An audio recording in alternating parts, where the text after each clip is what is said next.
মুরব্বিয়ান এবং কচিকাচা এবং মা বোনেরা প্রত্যেককে জানাই আমি সালাম। আমি বক্তব্য দিতে চাই না, শুধু একটি কথা বলতে চাই। কিছুদিন এখন আজকে আমাদের এই এলাকায় একটি প্রযুক্তি মহল বা বলেন বা একটি মহল বলতেছে যে তুমিজ ভাই নিশ্চিত হয়ে গেছে, সে ডোনেশন পাবে না, এই জন্য সে মাঠে নাই। কিন্তু আমি বলতে চাই না, তুমিজ ভাই সে মাঠে আছে এবং সে আজকে নিশ্চিত হয়েই সে নমিনেশন পাবে এবং আপনাদের ভোটে সে বিপুল ভোটে জয়যুক্ত হয়ে এই ধামরাই থানার এমপি হিসাবে সংসদে যাবেন। আমি আর বিশেষ কিছু বলতে চাই না। আসসালামু আলাইকুম। তার সংক্ষিপ্ত বক্তব্য রাখার জন্য ধন্যবাদ।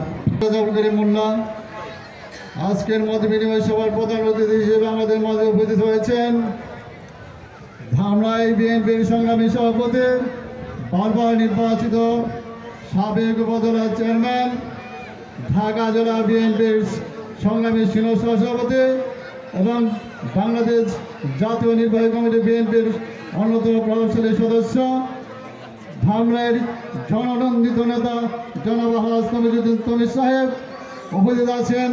ধামরাই পৌর শাখা বিভিন্ন সংগ্রামী নেতৃবৃন্দ, আমার সামনে উপস্থিত নান্না ইউনিয়নবাসী, সবাইকে আন্তরিক শুভেচ্ছা।